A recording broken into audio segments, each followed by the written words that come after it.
challenging class for you here at LSU and why? So my name is Ben Alberts, and the question was, what has been the most challenging class here and why? I'm not sure. Thermodynamics was obviously really hard. I probably put in the most studying hours of any class in the thermo, but I don't know, it didn't feel, I felt like I could understand the material more because I was studying more in that class, but a lot of it also has to do with the workload, like what other classes I'm taking with certain classes.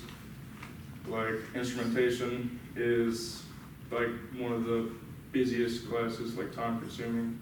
You have a lecture that has just as much material as a normal lecture has, and then a lab that has just as much material as a normal lab has. So that one really is challenging, but it's not the material that's hard, it's just managing the workload. While I would say fluids, though, with my schedule, for me personally, the schedule I had with fluids, I had machine design one, probably most people did, but I also had a few other classes and I knew it was just like a lot. So I took fluids twice, and the first time I took it with OP, and I just failed, or I dropped it, but I was gonna fail. So I don't know, that, it also depends on the teacher though. Like, 'cause when I took it again with Wong, it was much easier, and just the grading system was a lot better.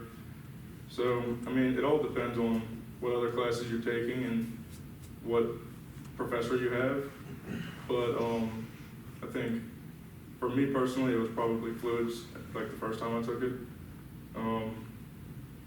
Not sure though, because right now I have a busy schedule and I'm taking instrumentation now, but I don't know. It seems like I'm getting it done so far, while fluids, it just feels like I had to study and do so much homework for everything else, and then I was like, oh, I have an exam for fluids. And then on my first exam, I got a 24.